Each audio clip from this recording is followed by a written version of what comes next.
मेरा पूरा देश सुन रहा है।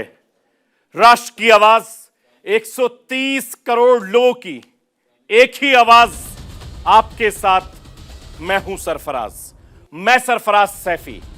आज आपको बताना चाहता हूं, अब से चंद घंटों बाद देश का बजट आ रहा है। बजट से किनका बजट बनेगा, किसका बजट बिगड़ेगा, यह समझने की कोशिश करेंगे। आर्थिक सर्वे के आंकड़े क्या कहते हैं, यह भी समझाने की कोशिश करेंगे। वित्त मंत्री निर्मला सीतारमण के पिटारे में क्या है, चुनावी राज्यों के लिए इस पिटारे में क्या है, उत्तर प्रदेश उत्तराखंड के इस पिटारे में क्या है, यह भी समझेंगे। बजट से आम लोगों की उम्मीदें तो बहुत बड़ी हैं। वित्त मंत्री के सामने क्या चुनौतियां हैं, अगले एक घंटे में मैं इसका विश्लेषण करूंगा। मैं आपको बताऊंगा कि बजट में क्या खास होने वाला है। मैं आपको यकीन दिलाता हूं कि मैं हर दिन आपकी आवाज को बुलंद करूंगा। मैं राष्ट्र की दबी आवाज को आप तक पहुंचाऊंगा। मैं राष्ट्र की हर दबी आवाज को अपनी आवाज दूंगा, राष्ट्र की आवाज बनाऊंगा। आपकी आवाज, मेरी आवाज, यही तो है मेरे देश की आवाज, मेरे वतन की आवाज, मेरे मुल्क की आवाज।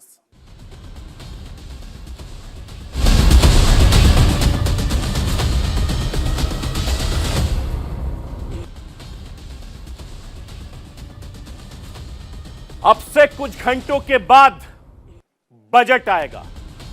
कुछ घंटे बाद पता चलेगा कि बजट में किन चेहरों पर आएगी मुस्कुराहट। बस कुछ घंटों बाद यह पता चलेगा कि बजट में इंडस्ट्री को क्या मिलेगा, बजट में एजुकेशन सेक्टर को क्या मिलेगा, बजट में युवाओं को क्या मिलेगा, बजट में महिलाओं को क्या मिलेगा। मैं आपको यह बताना चाहता हूं कि कोरोना काल में बजट से लोगों को बहुत उम्मीदें हैं। आज आर्थिक सर्वे के जो आंकड़े आए हैं वो एक तरफ उम्मीदें जगा रहे हैं तो दूसरी तरफ हमें सावधान भी कर रहे हैं। सबसे अच्छी बात यह है कि आर्थिक सर्वे के आंकड़ों के बाद बाजार ने उछाल लगाई है। क्या बजट के बाद यह उछाल बरकरार रहेगी, यही सबसे बड़ा सवाल है।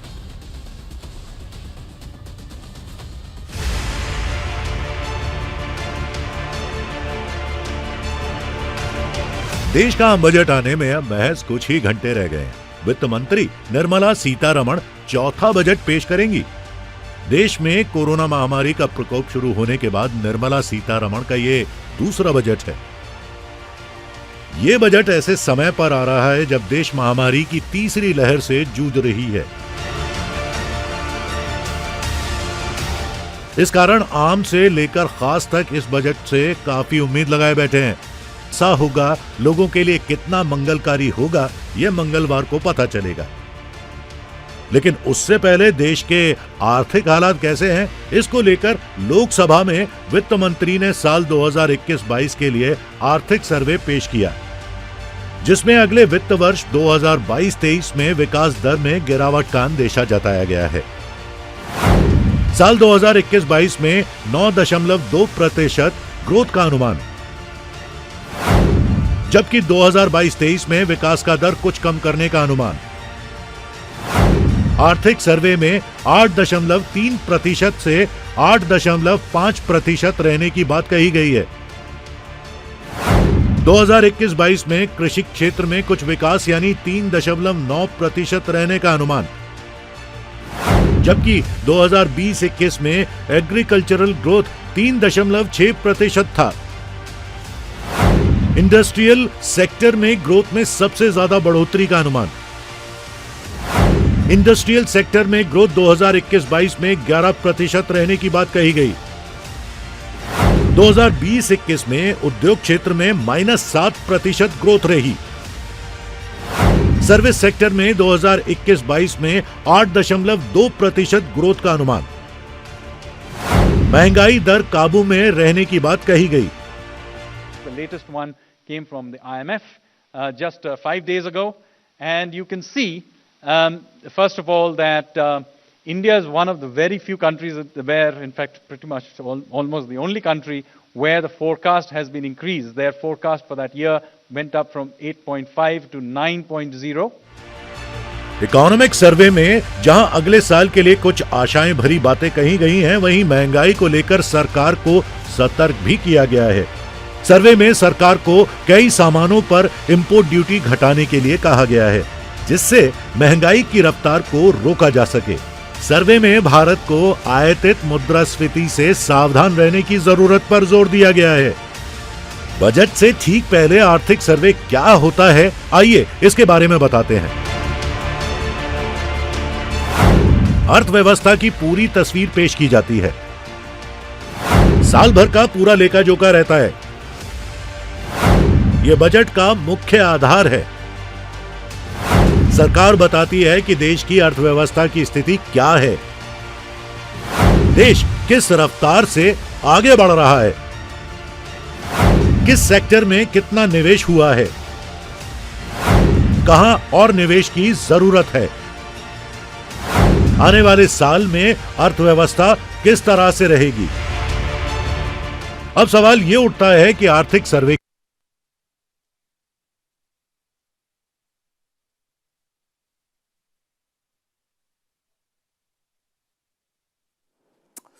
और वित्त मंत्री निर्मला सीतारमण मंगलवार को बजट पेश करेंगी। इस बजट को लेकर देश के लोग इंतजार कर रहे हैं, क्योंकि पिछले 2 साल से लोग कोरोना की मार झेल रहे हैं।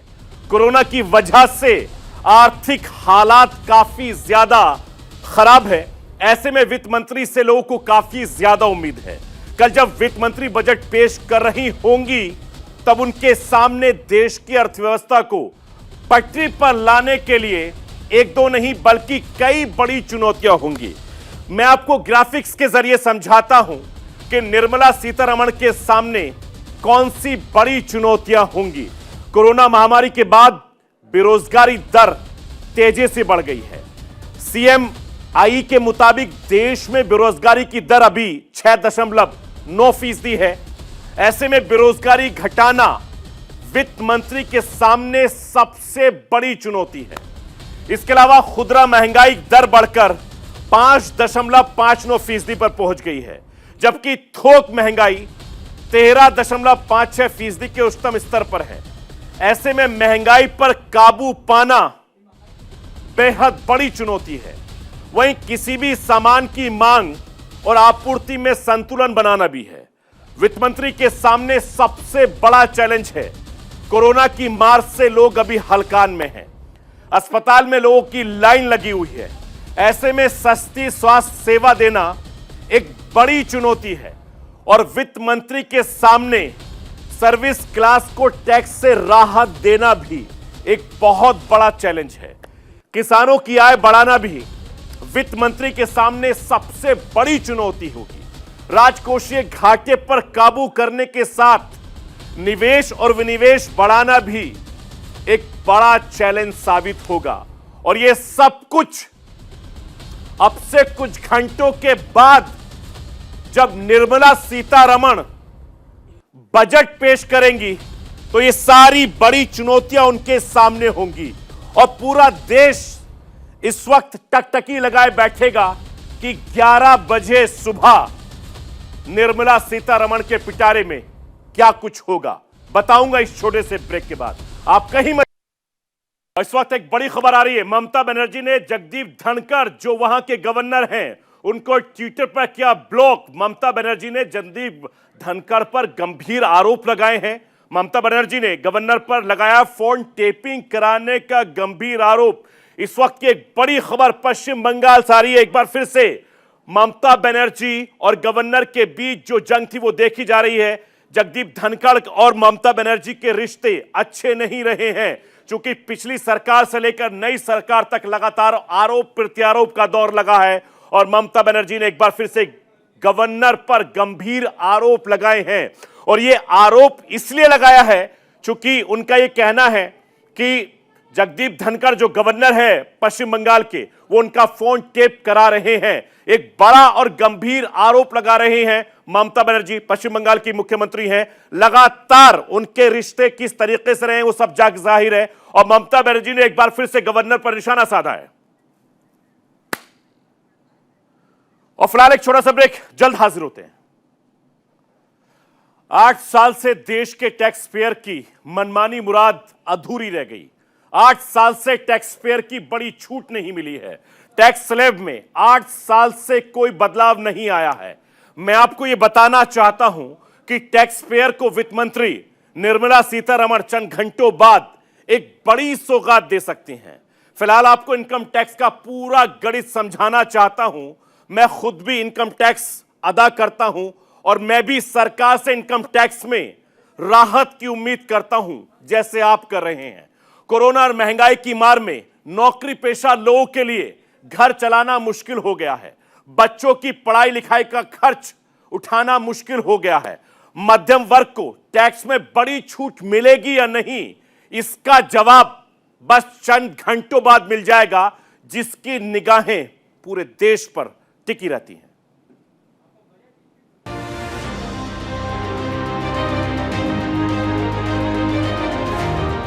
राज्यों के चुनाव से पहले मोदी सरकार 1 फरवरी को बजट पेश करने जा रही है।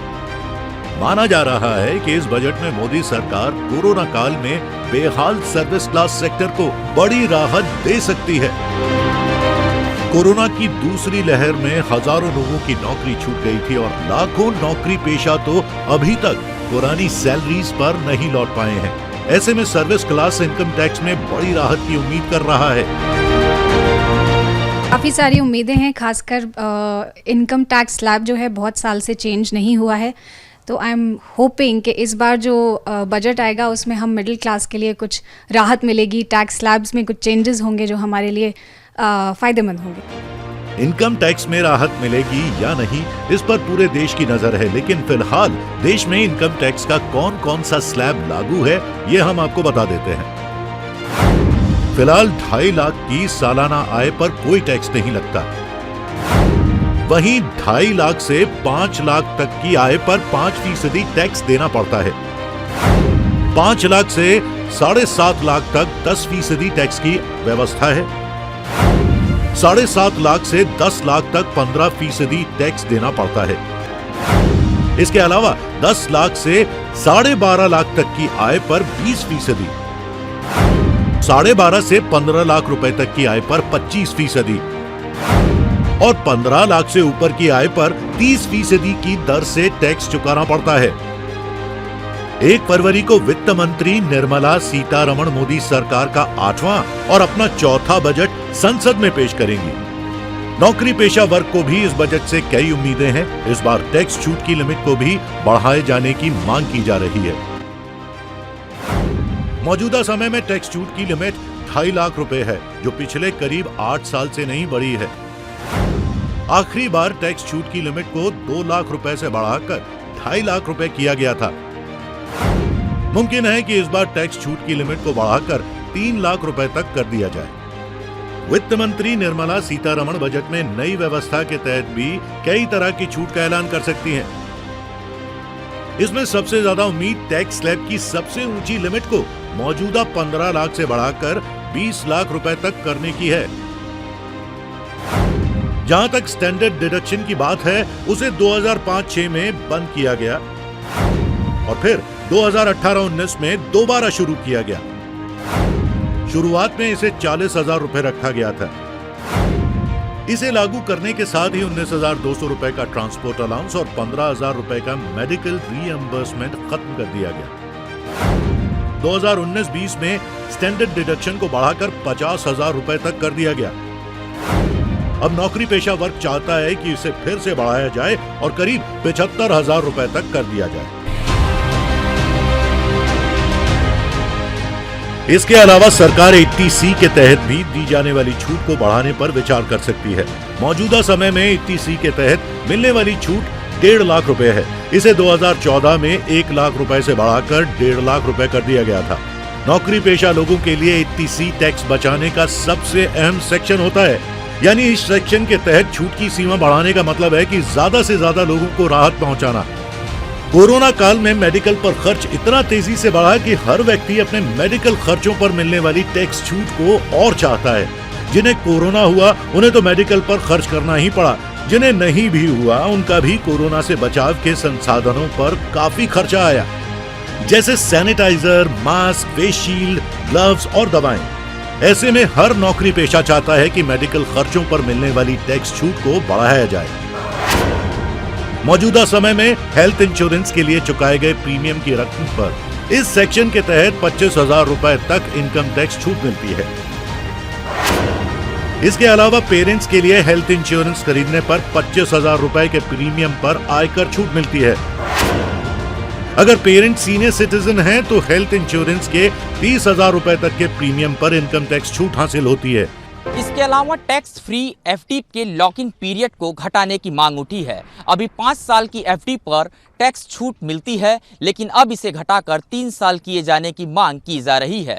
तर्क यह भी दिया जा रहा है कि ऐसा करने पर 3 साल की एफडी बाकी प्रोडक्ट के साथ टक्कर ले पाएगी। कोरोना से करा रहे देश की मिडिल क्लास जनता को बजट से बड़ी उम्मीदें हैं। सर्विस क्लास इनकम टैक्स में राहत की उम्मीद तो कर ही रही है। स्टैंडर्ड डिडक्शन मेडिकल एक्सपेंसेस पर छूट भी उनकी विश लिस्ट में शामिल है। अब देखना ये होगा कि वित्त मंत्री अपने सालाना बजट में मिडिल क्लास की कितनी विश पूरी कर पाती हैं। Bureau report, news India.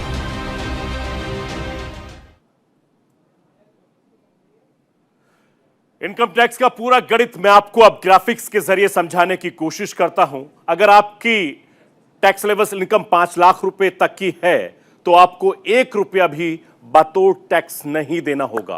वैसे केवल 2.5 लाख रुपए तक की टैक्स पर इनकम टैक्स मुक्त है, लेकिन आयकर सेक्शन 87A के तहत 12,500 रुपए का सिलेबस रिवेस मिलता है। ऐसे में 2.5 लाख से 5 लाख रुपए तक की आय पर आपको टैक्स नहीं देना पड़ेगा। लेकिन अगर आपकी टैक्स स्लैब इनकम 5 लाख रुपए है तो 1 रुपया भी ज्यादा है तो आपको 2.5 लाख से कुल टैक्स लेवल इनकम में 5% टैक्स देना होगा, जो 5,10,000 रुपए की आय में है। अगर आपको 2 लाख रुपए 60,000 रुपए का 10% यानी 26,000 रुपए अदा करना होगा। इनकम टैक्स पर 4% सेंस भी आयकरदाता को देना होगा। लगभग 7.5 लाख रुपए से 10 लाख रुपए तक की आय पर 15% टैक्स का प्रावधान है। 10 लाख से 12.5 लाख रुपए की टैक्स लेवल में इनकम टैक्स पर 20% का टैक्स का प्रावधान है, जबकि 12.5 लाख से 15 लाख रुपए तक की आय पर 25% टैक्स का प्रावधान है। 15 लाख से ज्यादा की सालाना इनकम पर 30% टैक्स की व्यवस्था है।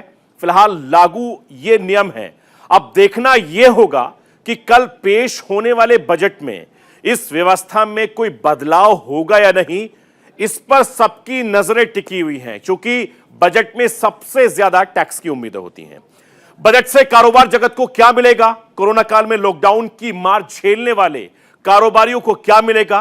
कोरोना काल में कर्फ्यू की मार झेलने वाले कारोबारियों को क्या मिलेगा? यह आपको समझना बेहद जरूरी है। देश की अर्थव्यवस्था में इन छोटे कारोबारियों की एक बड़ी भूमिका होती है। देश में रोजगार संकट को खत्म करने में छोटे कारोबार की बड़ी भूमिका होती है और कारोबारी कोरोना के संकट काल में बजट से बड़ी गिफ्ट की एक उम्मीद लगाए बैठे हैं। आप भी समझिए।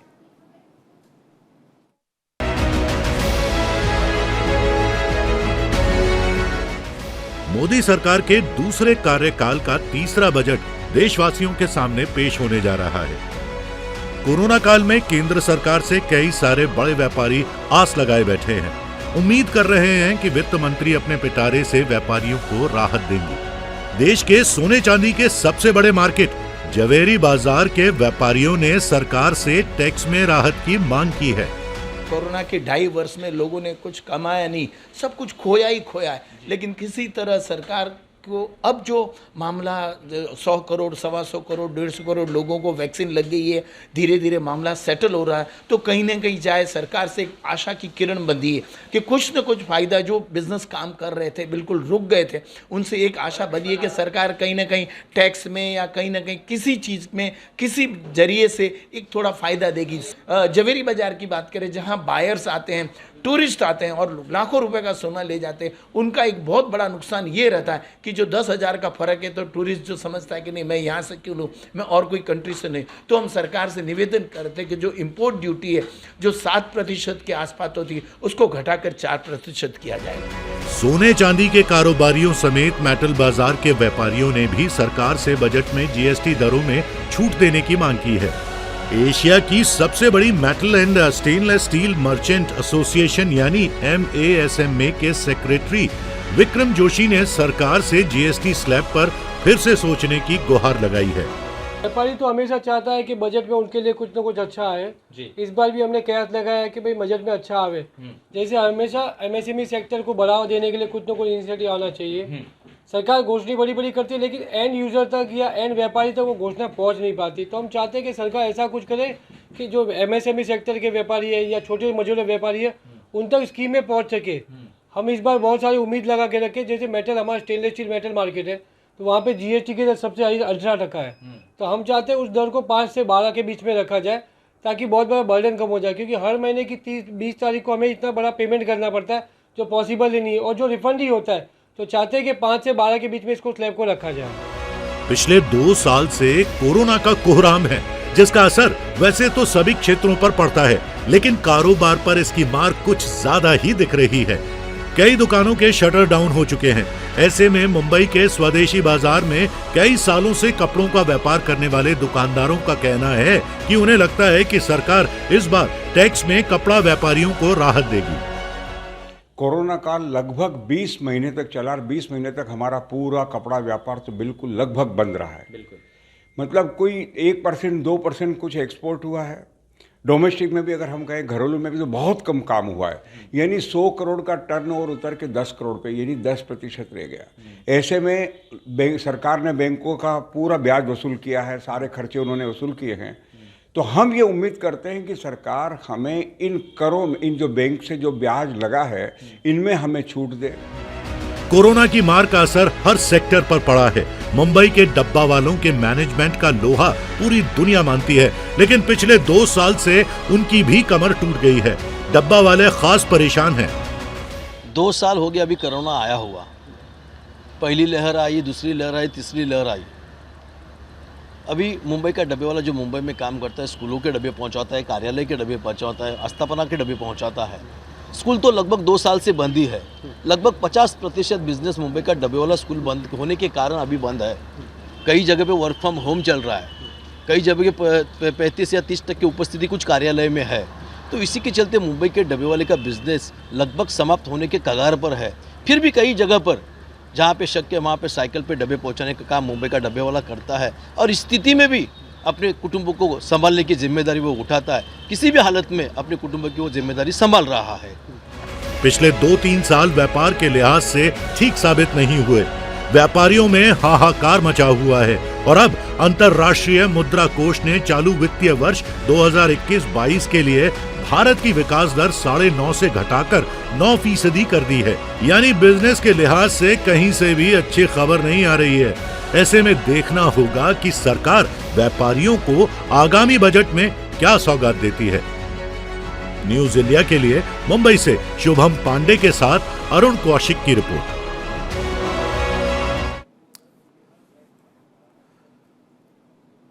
आइए अब आपको दिखाता हूं कि देश में रक्षा बजट को लेकर क्या उम्मीदें की जा रही हैं। ग्राफिक्स के जरिए समझिए। बजट 2022 में लगातार जो तस्वीरें हैं वो बदल रही हैं। देश का जो डिफेंस बाजार है उसकी तस्वीर जरा देखिए। बजट 2022 में रक्षा बजट के उम्मीद काफी ज्यादा बताई जा रही है। रक्षा बजट बढ़ सकता है। इसके अलावा चीन पाकिस्तान से चुनौती के बीच ज्यादा पैसा चाहिए, इक्विपमेंट के लिए ज्यादा पैसे की जरूरत है, रक्षा बजट बढ़ाया जा सकता है। इसके अलावा साल 2021 में रक्षा बजट 4.78 लाख करोड़ रुपए था, लेकिन इस बार उम्मीद की जा रही है कि बढ़ाकर हो सकता है। साल 2020 में रक्षा बजट 4.71 लाख के करोड़ का था। उम्मीद यह की जा रही है कि साल 2022 में यह बजट काफी ज्यादा बढ़ सकता है। अगर साल 2020 में सेना के आधुनिकीकरण की हम बात करें तो 1.3713 का बढ़ाया गया था, यानी साल 2021 में 1.3 लाख करोड़ का बकाया गया था, यानी साजो सामान की खरीद के लिए 21,326 करोड़ का बजट बनाया गया था। यानी 19% का इजाफा पिछले 15 सालों में सबसे ज्यादा बढ़ोतरी हुई थी। आप अंदाजा लगाइए। इसके अलावा बजट 2022 में रक्षा बजट में इजाफे की उम्मीद की जा रही है, यानी 2020, 2021, 2022 में काफी ज्यादा बजट बढ़ाया जा सकता है। चूंकि एक तरफ एलओसी और एलएसी पर दोनों ही तरफ, यानी पाकिस्तान की बात करें, चाइना की बात करें, जो बॉर्डर पर टेंशन होती है उससे निपटने के लिए सेना में आधुनिकीकरण और हो सकता है। 5 राज्यों के चुनावी समर के बीच बजट पेश हो रहा है। पंजाब में विधानसभा चुनाव होने हैं, लिहाजा बजट में पंजाब को बहुत ज्यादा उम्मीदें हैं। मैं आपको यह दिखाना चाहता हूं कि पंजाब के लोगों की बजट से क्या उम्मीदें हैं, पंजाब के किसानों की सरकार से क्या उम्मीदें हैं और पंजाब के युवा वित्त मंत्री से क्या चाहते हैं। पंजाब के भाइयों का दुख दर्द समझता हूं, उनकी बातें राष्ट्रवाद के जरिए सरकार तक लगातार पहुंचाता भी रहा हूं और बजट से पहले इस रिपोर्ट के जरिए भी उनकी मांगों को सरकार तक हम पहुंचा रहे हैं।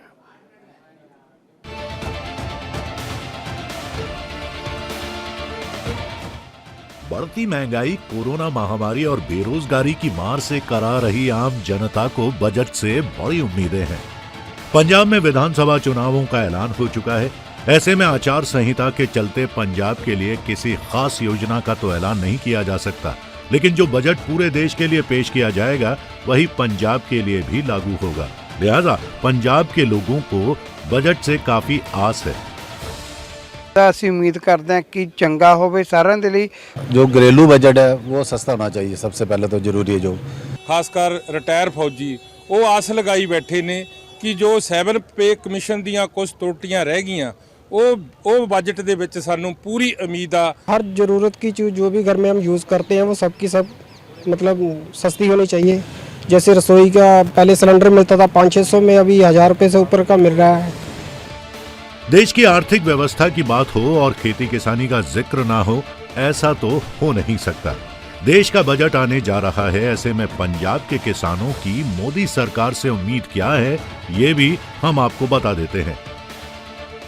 ਇਹ ਦਿਨੋਂ ਦਿਨ ਜਿਹੜਾ ਕਿਸਾਨ ਹੈ ਸੰਕਟ ਚ ਆਉਂਦਾ ਜਾ ਰਿਹਾ ਜੀ।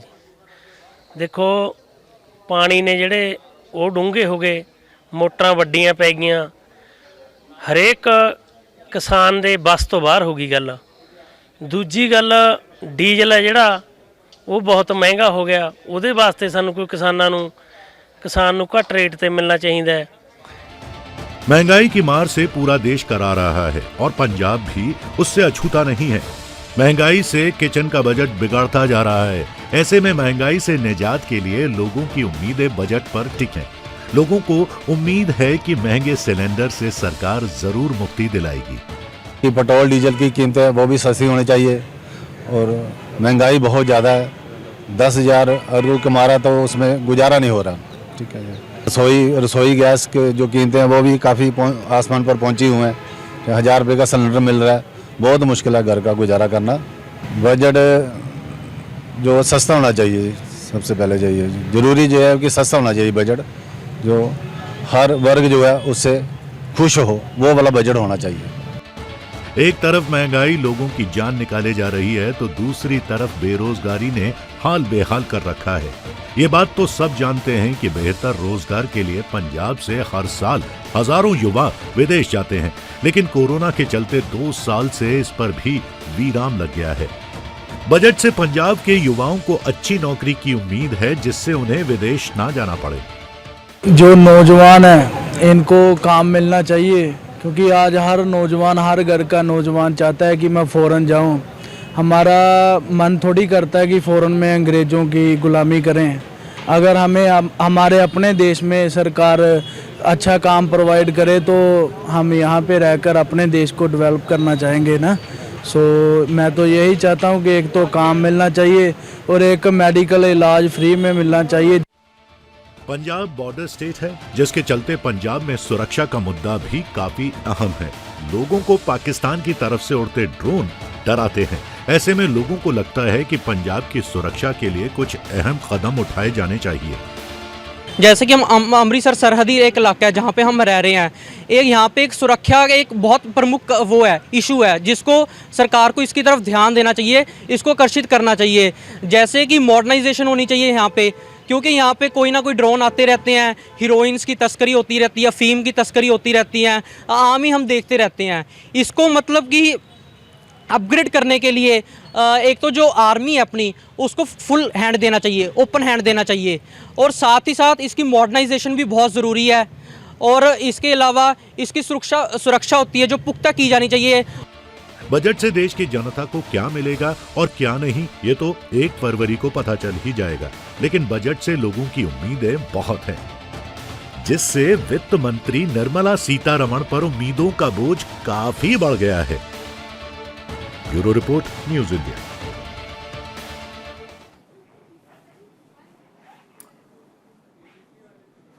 और देश में बढ़ती बेरोजगारी सरकार के लिए इन दिनों बड़ा सिरदर्द बनी हुई है। सरकारी या निजी क्षेत्रों में रोजगार के अवसर लगातार घटते जा रहे हैं, जिसे लेकर सरकार ने विपक्ष पर निशाना साधा है। मैं आपको यह बताना चाहता हूं कि देश के युवा मोदी सरकार से क्या चाहते हैं। एक अदद नौकरी की तलाश में युवाओं की उम्र बढ़ती जा रही है, लेकिन नौकरी है कि मिलती नहीं है। अपने बेरोजगार भाइयों की आवाज सरकार तक पहुंचाता रहा हूं, पहले भी पहुंचाता रहा हूं और बजट से पहले भी इसी काम को कर रहा था। उम्मीद करता हूं कि बेरोजगारी की आवाज सरकार जरूर सुनेगी और इस बजट में उनका फैसला जरूर लेगी। चूंकि हमारे देश में जो बेरोजगारी है उस पर कैसे लगाम लगाई जाएगी, इस बजट में इस बात की काफी ज्यादा उम्मीद की जा रही है।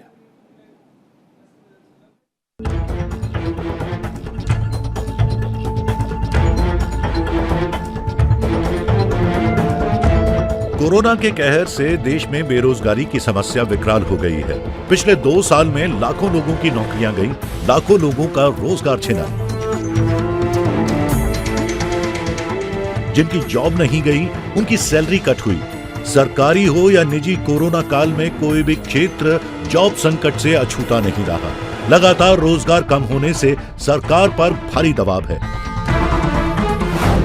दिसंबर 2021 में देश में बेरोजगारी दर 7.9% तक पहुंच गई थी, जो पिछले 5 महीने के उच्चतम स्तर पर थी। जनवरी में बेरोजगारी दर 7% के नजदीक रही।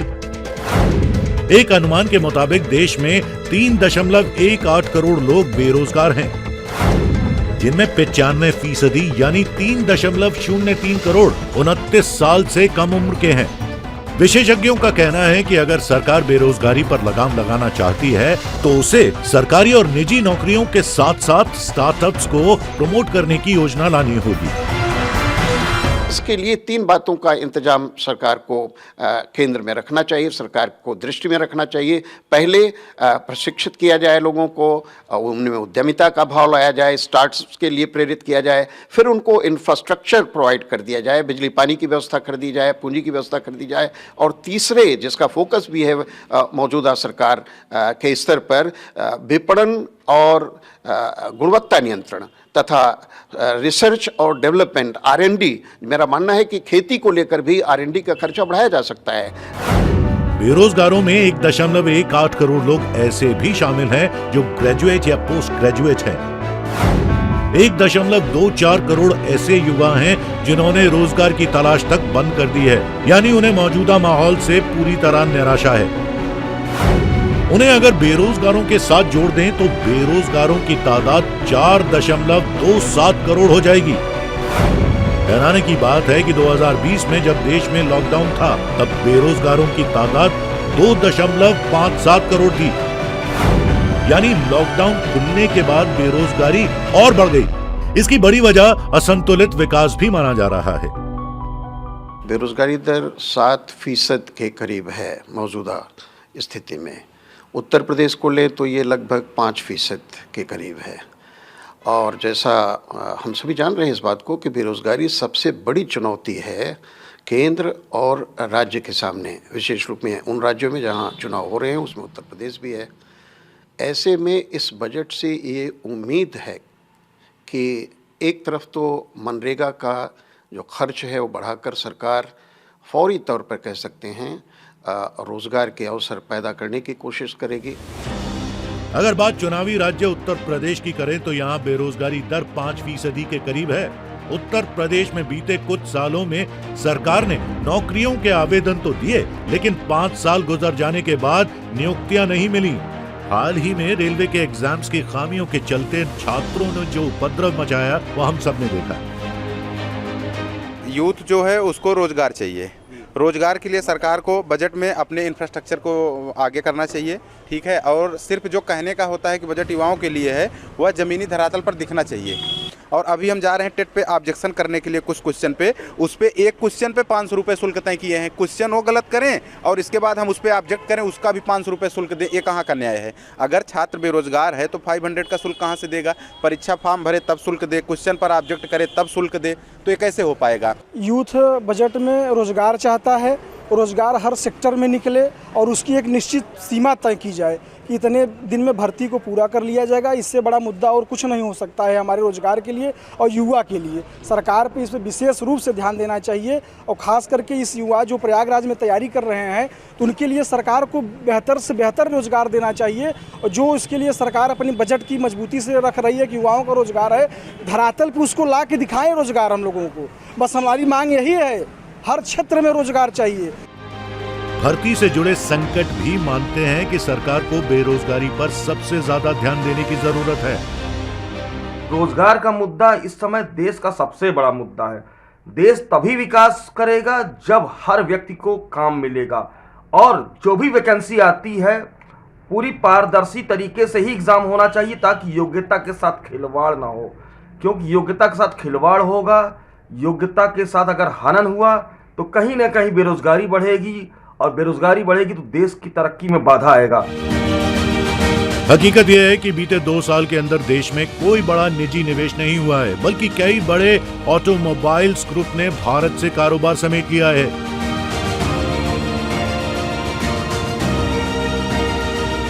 ऐसे में जब तक उत्पादन आधारित प्रोत्साहन जैसी कोई बड़ी योजना नहीं लाई जाती, तब तक निजी निवेश और रोजगार का पहिया रुका रहेगा।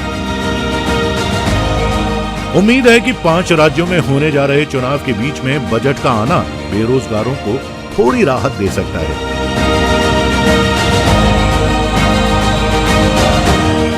न्यूज इंडिया के लिए लखनऊ से विवेक तिवारी की स्पेशल रिपोर्ट। पिछले बजट के दौरान पेश की गई योजनाएं जिनकी घोषणा के तौर पर जोर शोर से की गई थी, लेकिन काम अधूरे रह गए। साल तो पूरा हो गया लेकिन टारगेट पूरा नहीं हो सका है। मैं आपको ऐसी योजनाओं के बारे में बताऊंगा जिससे बहुत ज्यादा उम्मीदें थी, बड़ी उम्मीदें थी। विनिवेश जैसे टारगेट्स जिनको पूरा करने के लिए सरकार को बड़ा फायदा होता है और देश के आर्थिक हालात बदलते हैं, लेकिन काम पूरा नहीं हो सका है। कोरोना महामारी की चुनौतियों की वजह से टारगेट अधूरे रह गए।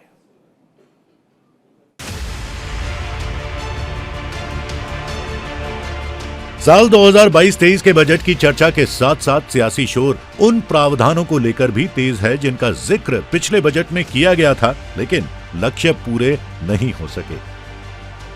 घोषणाएं तो जोर शोर से की गईं, लेकिन काम अधूरा ही रहा। कई सेक्टर ऐसे भी गिनाए जा रहे हैं जहां आवश्यकता तो अधिक बजट की थी, लेकिन बजट कम आवंटित किया गया। एक तरफ तो आम आदमी के जीवन को सरल, शिक्षित और स्वास्थ्य बनाने, इकोनॉमी को बूस्ट करने के दावे किए जाते रहे, लेकिन खर्च की बात जब सामने आई तो आंकड़े कमजोर दिखे।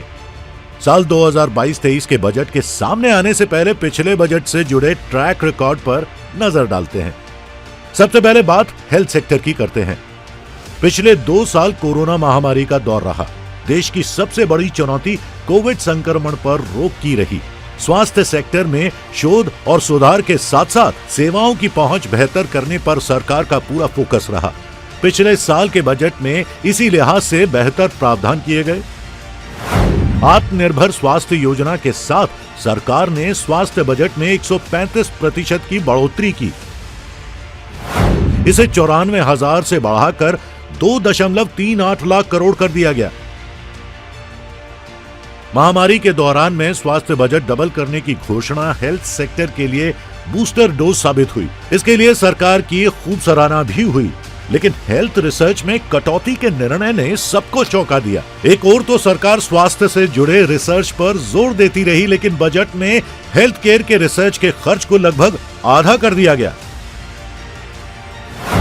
वित्त मंत्री निर्मला सीतारमण ने 2021 के लिए डिपार्टमेंट ऑफ रिसर्च को 2663 करोड़ रुपए ही आवंटित किए। यह वित्त वर्ष 2020-21 के बजटीय आवंटन 4062 करोड़ रुपए से 34.4% कम थी।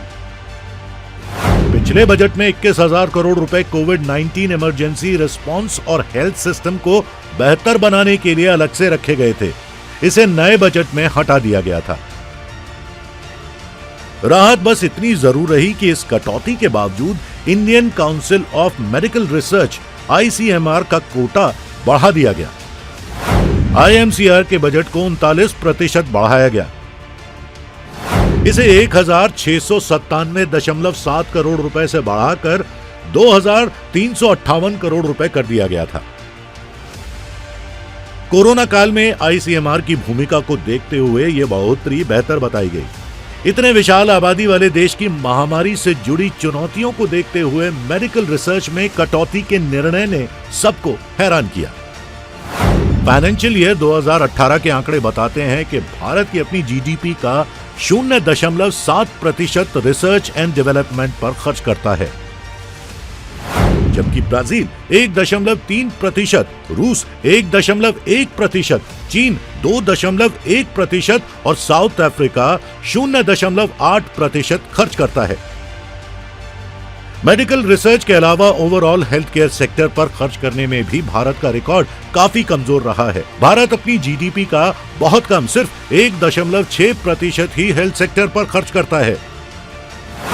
अमेरिका में यह GDP का 18%, चीन में 6%, श्रीलंका में 3.5% और पाकिस्तान में 2.6% के करीब है। स्वास्थ्य से जुड़े ये आंकड़े साफ बताते हैं कि भारत में स्वास्थ्य सेक्टर को बेहतर बनाने के लिए और भी बड़े कदम उठाने की आवश्यकता है और भी बड़े बजट एलोकेशंस की जरूरत है। कोरोना संकट के बीच मौजूदा दौर में इसके साथ ही कुछ और भी चुनौतियां हैं, जिनकी तरफ हेल्थ सेक्टर से जुड़े लोग ध्यान दिला रहे हैं। API जिसमें 30% से 300% हमारा कच्चा माल इस 2 साल के ग्लोबल पेंडेमिक में बढ़ा है, जिसमें एल्यूमिनियम, PVC, कोरोगेटेड मैन्युफैक्चरर भी परेशान हो रहे हैं और वो चूंकि हमारे एंसिलरी के रूप में हमसे जुड़े हुए हैं, तो हम चाहते हैं कि इस पर सरकार एक टास्क फोर्स बनाए जो हिंदुस्तान के साथ साथ ही इम्पोर्ट होके जो आ रहा है मटेरियल, उस पर भी हमारी एक प्रॉपर तरीके से मैनेजमेंट चेक करे कि कहाँ पर एक्चुअल इफेक्ट है और कहाँ पर कालाबाजारी है। दूसरा हमारा एक जो बड़ी मांग है वो है RODTP, जिसमें एक्सपोर्ट के मामले में सरकार जो GST और जो दूसरे टैक्सेस हम लोगों को लगते हैं दवाई बनाने में, उसमें सरकार हमको वो टैक्स वापस कर देती है। तो सरकार ने फार्मास्यूटिकल सेक्टर को लास्ट ईयर इस चीज़ में मुक्त नहीं किया है, तो हम चाहेंगे कि वो हमारा जो डबल टैक्सेस हो रहा है एक्सपोर्ट करने में, तो सरकार उस मामले में हमें ध्यान दे और वो रिफंड फिर से चालू करे। क्योंकि फार्मास्यूटिकल इंडस्ट्री 18% GST कच्चा माल में लगा के लेती है और 12% फिनिश गुड में देती है, तो वो जो 6% का है उसमें वैल्यू एडिशन के बाद भी काफ़ी सारी हमारी MSME इंडस्ट्री जो जॉब वर्क के साथ जुड़ी हुई है, उनको एक बड़ा उनका पैसा 3 महीने 6 महीने के लिए GST डिपार्टमेंट में रिफंड में फंसा हुआ है। तो ये थी राष्ट्र की आवाज। बाकी खबरों के लिए आप बने रहिए न्यूज इंडिया के साथ।